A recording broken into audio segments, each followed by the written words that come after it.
So these are a few questions that I have often discussed with various officials and politicians. Some of them are relevant now, some of them aren't, because they've just gone, but never mind. They'll crop up in some other form in their time anyway. So I'm just going to go over these 5 questions, which, irrespective of the audience, it's a similar response. But one is how much do I emit in terms of contaminant loss to fresh water? How much can I lower that footprint by? Can I do that within my current enterprise? And if I can't, do I have to swap to something else?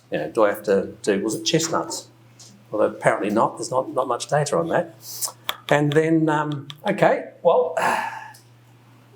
will we ever achieve good freshwater status? Appreciating what good is. I'm going to do all this in the what was the National Policy Statement for Freshwater Management. I do have some information that it is still there and aspects of it are still active. So we do have tools within our arsenal to improve water quality, and we'll get to some of those.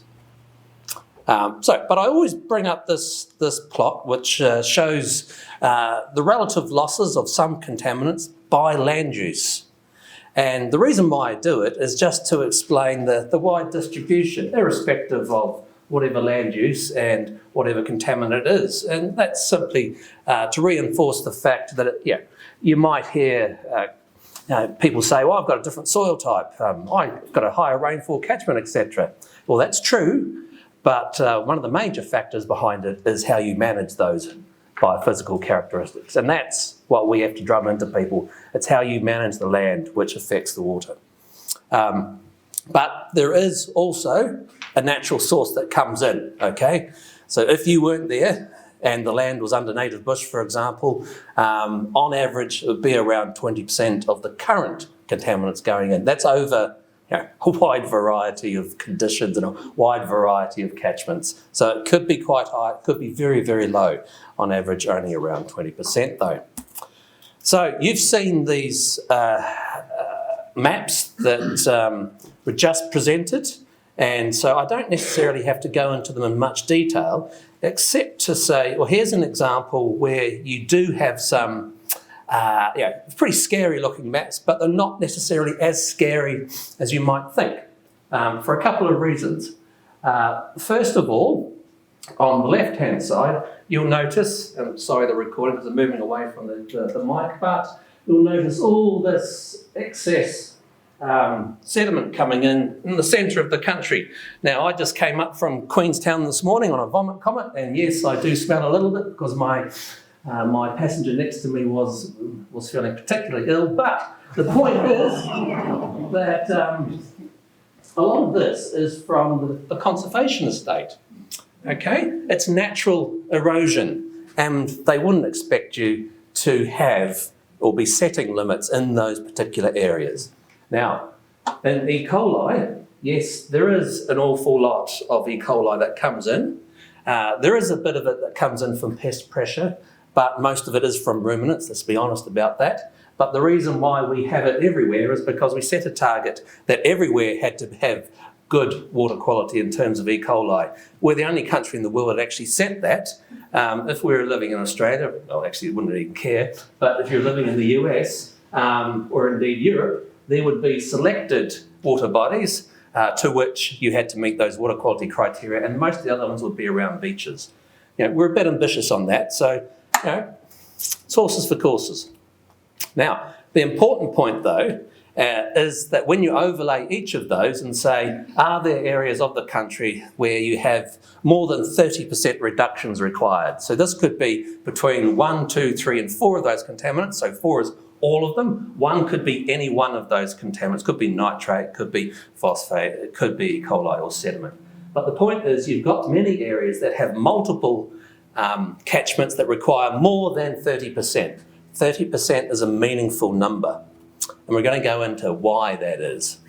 But this is an example of using some data that's been around for 20, 25 years and exploring it further with not only new tools, but also making sure that you're using the data that were collected after the initial investment occurred.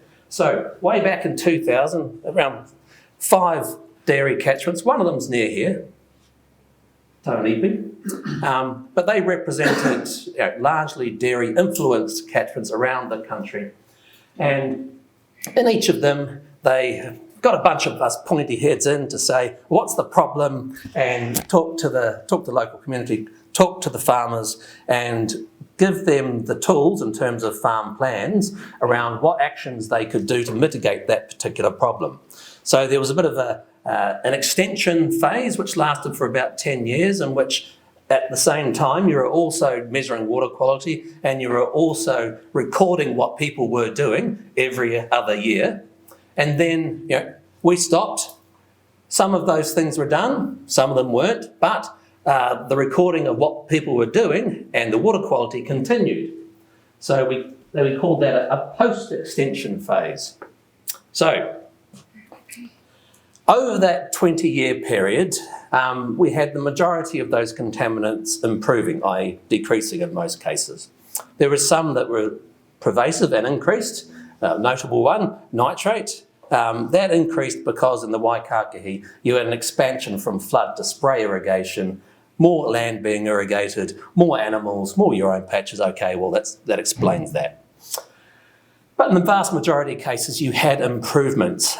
Now the question was, why was it improving? We can do that at a farm scale because we record who does what, and you might measure at the outlet if they've got a drain, or you might measure in some lysimeters or a runoff plot. And that's very easy to do, cause and effect, but at a catchment scale it's quite hard to see the signal of 400 people's efforts.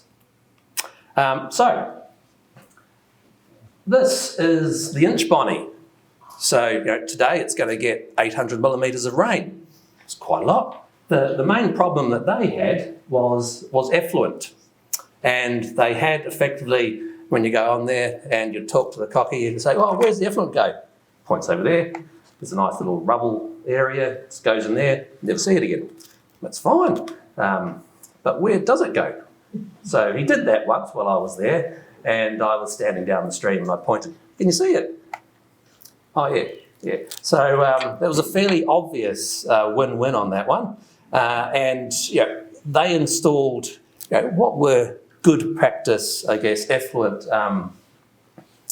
systems at that time. And they did it in around 2011 and 2010. And so this is all on a log scale, but what you can see is that you've got a whole lot of movement coming down, and so there was a change at which water quality was kind of stabilising, and that's when they were instigating those improvements. In fact, we could trace what people were doing, be it improving effluent practices, be it moving winter forage crop away from areas that were right next to the stream, just better irrigation scheduling, for example. And when we recorded it in their farm surveys. And so this is the first evidence to say at a catchment scale, we could make a link between what they were doing at a farm scale and when they were doing it, and when we saw it in water quality. So that gave us a little bit of encouragement. There was a slight bit of discouragement though, because when you tally this up in terms of costs, $9,500 per year per farm was a lot more than the expected freshwater farm plan, which was $2,000 to $3,500. But of course, with improving education, indeed, perhaps from you guys, we don't necessarily have to do this. You can give that advice, and so that cost can come down and those objectives be met. Now, that was just a catchment scale. We've also looked at if you were imposing those mitigations and when they were being imposed, what would be the effect? And so we've looked at the simple stuff and we've just said, what were the practices in 1995 compared to 2015? So the plots here with the dashed lines relate to you've got dairy and sheep and beef, and you've got nitrogen, phosphorus and sediment here. You've got 2 times here. So in 2015, if you're still using the practices of 1995, your phosphorus would be about twice as much as it is, and your nitrogen around a third greater. But you'll notice in these particular analyses that you haven't kept pace with the expansion, so there is still a lot more nitrogen flowing around the system. And that was just doing the simple stuff. What would happen if we did at that time, the 26 harder stuff, or the developing mitigations? And this went down all the way to the scale of using variable precision rate irrigation, where you're only applying the quantity of fertiliser and effluent through the pivot that was required on the particular day to the particular soil type, cognizant with forecasts, okay, for example. So there's a lot of tech and so forth that would go into that as well. So we did this relating to farm types, 137 different farm types, representative, as best we could, of people's properties, and distributed that over the country. The maps that you get look a little bit like this. And so with all the simple stuff, the established measures, around 19%. This is on average, remember, so there will be areas where it's near to zero and areas where it's 50 or 60%, for example. But when you're doing all the harder stuff, around a third, so 34% for nitrogen. For phosphorus, similar number, okay, 36%. So if you cast your memory back to when we showed that map and it had areas in excess or requiring more than 30% reductions. That's why we did that, because this is what you could achieve with implementing everything that we know. And for just one objective, be it periphyton, so algal growth, you implement those, everything that you know, and these are the areas that may not achieve a particular limit for periphyton. Okay, that's just one example. So the question is, what do you do? Okay, you've implemented all the mitigations. Admittedly, there will likely be more that come online that we don't know about. But at the moment, if you just took a stab in time and said, what could you do? Well, there would be areas where you would be unlikely to meet it. Okay, so this is where we use some of those data sets that you saw in the data supermarket to say, okay, well, what land use could you do that would have a lower footprint? And that was the objective here. Swap out a high emitting land use with the next one that was most profitable, and producing something, we had to have a target here, and that production was a healthy diet. One of our other challenges gave us that objective and said, okay, well, if you did have a food strategy and you're getting people eating healthier, well, this is the diet that it would look like. Could we grow it here domestically? So we set out to test if we could. So elements of that included, what can you grow where?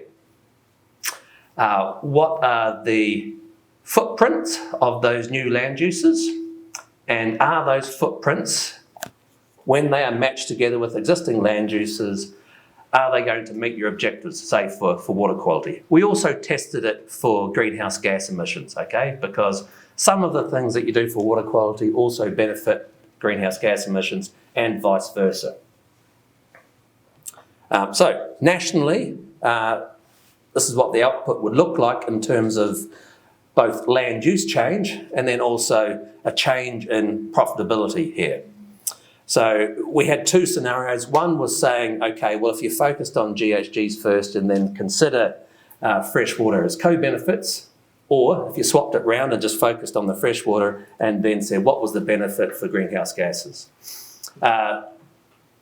The change would be around a 10 to 15% reduction in the livestock sector and commensurate change in profitability of those sectors. It hit some regions more than others. There would be a commensurate increase in hort and arable, so that should say hort as well. And obviously there's going to be an increase in forestry of around almost a doubling, but a third of that was actually native, including totara.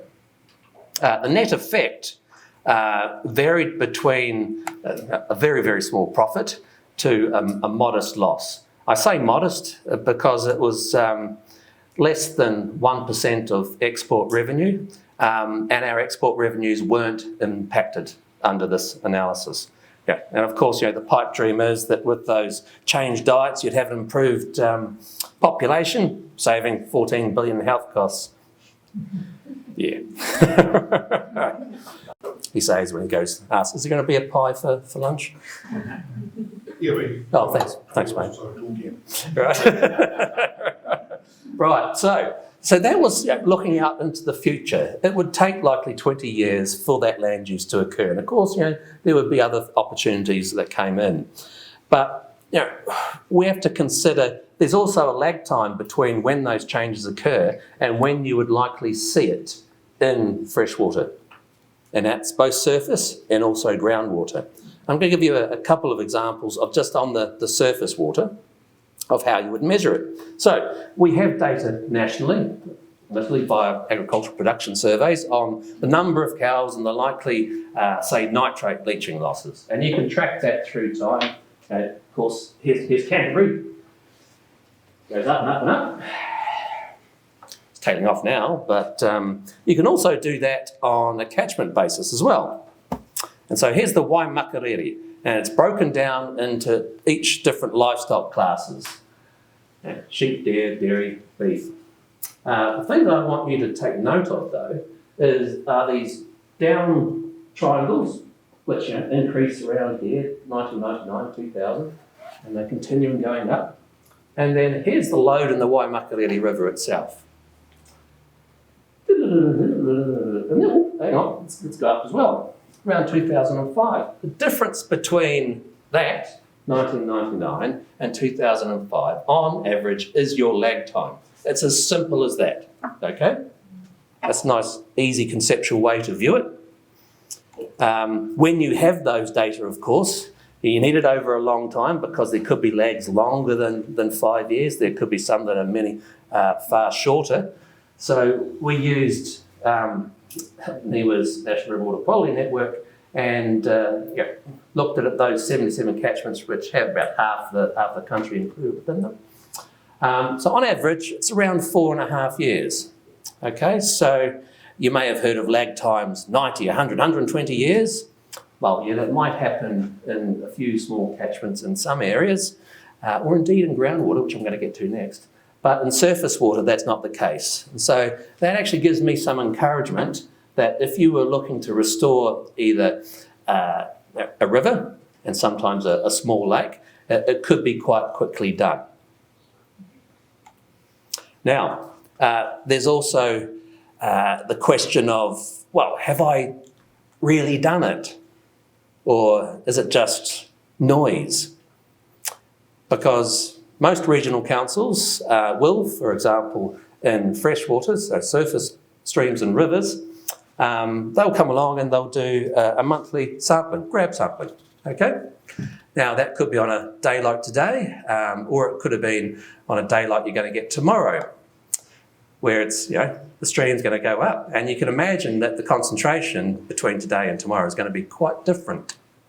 So your likelihood of hitting those storms, and those storms derive most of the contaminants, can be quite slim in a year, but with a longer record, that can get more likely.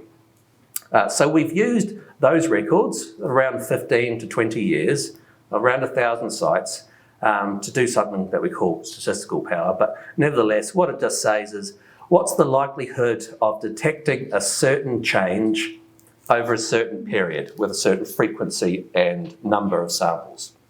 If, for example, you have to meet an objective within 5 years, you are likely going to have more samples than if you were to do it over 20 years, because you'd have to have more to intercept those peaks, okay? And so the costs, which are represented by the bubbles here, are much larger over 5 years than they are over 20 years. There's also an impact on average, the number of samples.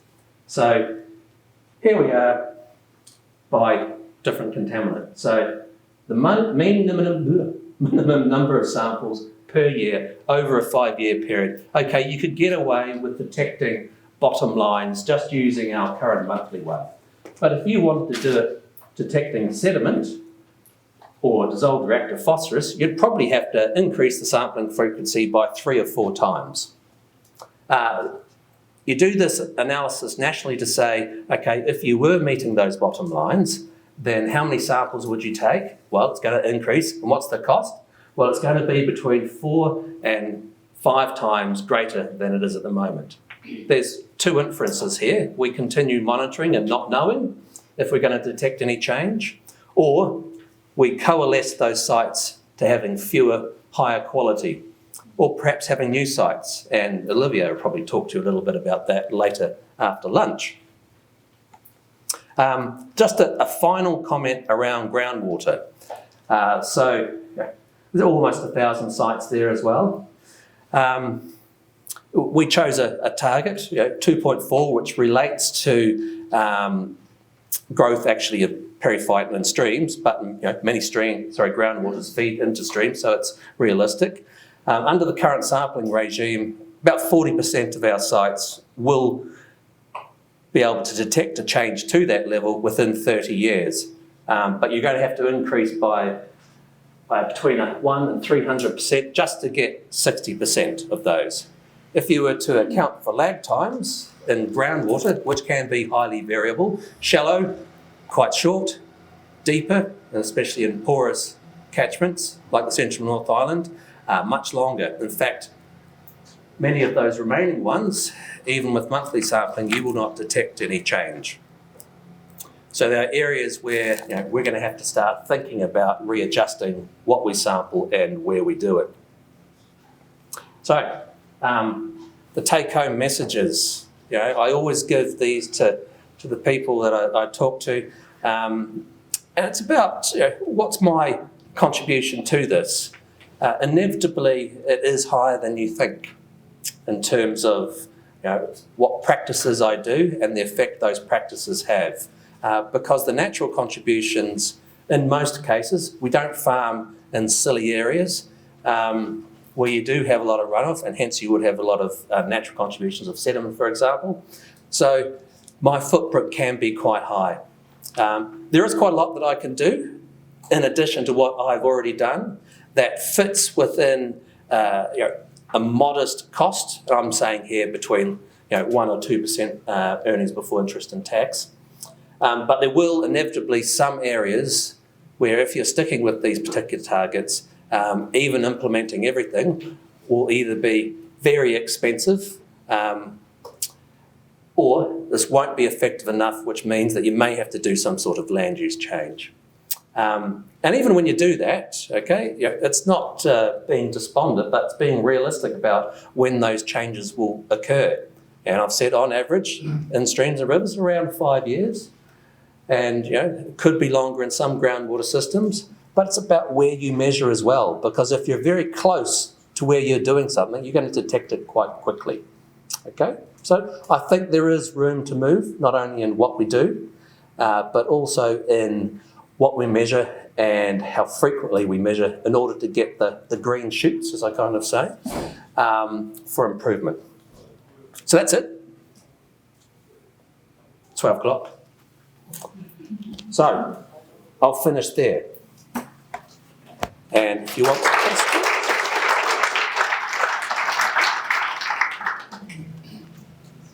Right. Questions from folk? I normally have to do this over a 2-hour period, so it's a bit easier for people to ingest all the information.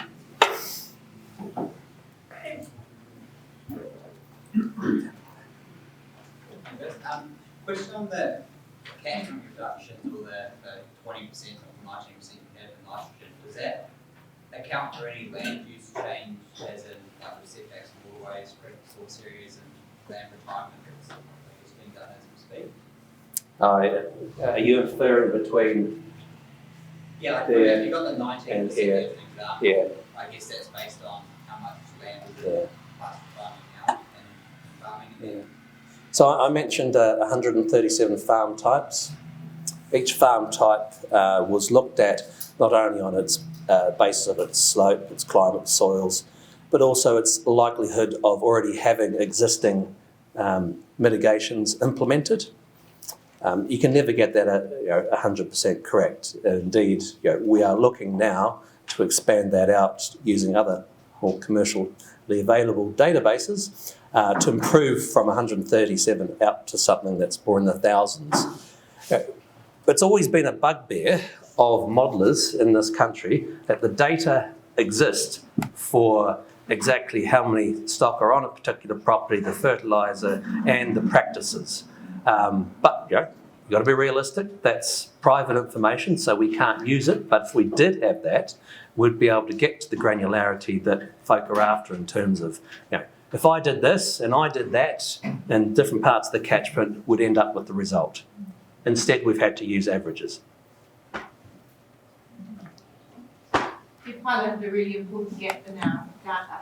Have you considered much the future role of citizen science? Do you have any strong opinion one way or the other? Well, I have an opinion that citizen science is good for a number of reasons. One, in terms of interest and getting folk engaged within catchment. Some of those will be landowners as well, for example.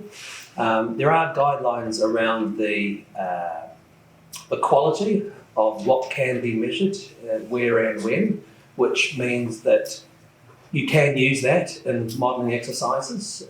You wouldn't want to only rely on citizen science though, because you must always have robustly collected data, for example via a regional council, with which to detect possible outliers that are you can explain. But I think the main problem is collecting it in a central repository, and we have a number of groups that have started doing that, half a dozen or so. But it would be nice to kick them all into the same tent, wouldn't it?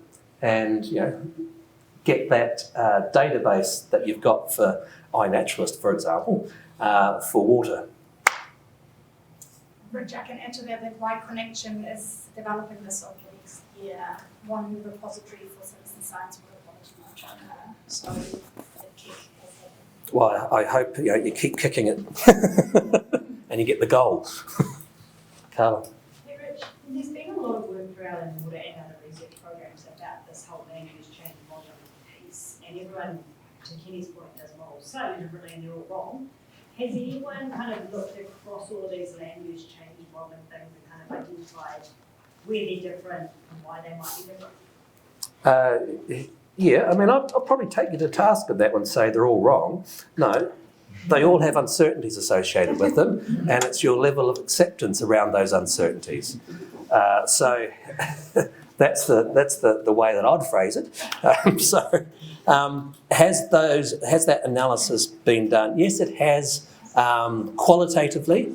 Has it been done quantitatively? Usually just on a region by region or case by case basis, where you've got someone with the putia who's able to employ someone to do all the models at the same time. Unfortunately, we couldn't do that with this. So, we've obviously gone for the, national coverage is better to give people just an idea of the variability and the uncertainty associated with that variation as well. And people can make their own judgment about whether or not they can suitably downscale it. Although we are doing work on downscaling it in catchments as well. This data seems particularly calibrated for a regional government or central government level of analysis. How would the rural professionals in this room particularly relate this to their clients, particularly in terms of this underlying message of land use change? At what point do you look at this and you say, this is a tipping point, I need to, is it onus on them to then redirect land use change? Or is this really just for the government to say, hey, listen, we're gonna need to start pressuring parts of our citizen base, our landowners through regulations or whatever, to move away from certain land use changes? I'll go back to the original questions. These data are used to tell people how low they go and then start informing them about, well, if it's not low enough, what should I be doing? And everyone will have their own trigger point. And it's normally around EBIT, or can I be asked, I've spent 50 years doing this, I'm going to sell up instead of converting to chestnuts. No, I keep going with that. Anyway, we are investigating that in some catchments because I mentioned these are averages, okay? And there will be some catchments where that works really well, others where it's quite poor. And this is more of a diagnostic tool to identify potentially what a problem and solution is within the catchment. But from there, it should be going into those particular catchments and then saying, okay, because we've identified the problem, what's the solution? And that part of that solution is getting a representative population in that catchment to tell you when that threshold is. Okay, so if I was looking at 4 or 5 mitigations across these farm types, when would I be starting to think about land use change? And importantly, developing the business case for that. Okay, so you can phase it and time it correctly. So you're able to kind of resist the shocks that either happen with markets or your exposure to, for example, climate change, or to staffing other demographics that are going to come up. We're doing that in Waihau in South Canterbury, the Rye Valley in Marlborough, and in the Tukituki now. It should, knock on wood. It was supposed to be ready last month, but be ready next month.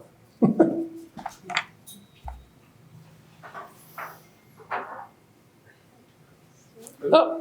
You mentioned our E. coli targets are more ambitious than a lot of places, and I've heard the way we measure E. coli is currently under review, so I was wondering if you have any ideas what that E. coli map might look like in future as far as how bad it is and what our ambitions should be. I think that's an entirely political question. Okay. Yeah, it's not for us to say what it could or should be, but if you were to, for example, move away from having all fourth order streams or larger comply with this to a select few that people were using, the map would look much less purple. There will still be areas where there's considerable pressure, but it depends upon what you've implemented as, for example, a bathing site.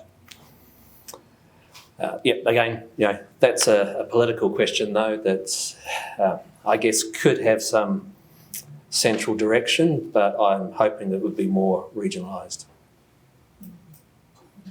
So Rich, can I just leverage on that one? In 2017, Nick Smith was talking about swimmability, and we're looking at wadable waters, whereas your one's looking at the 95th percentile, is it not? It's a combination of either the median, which is 130, or the 95th percentile, which one happens to exceed it at the first time. Yeah, just that you talk about was changing the dial on the conversations we're having, particularly with land users. And E. coli is one that is going to be very, very difficult to mitigate. And you're sort of thinking,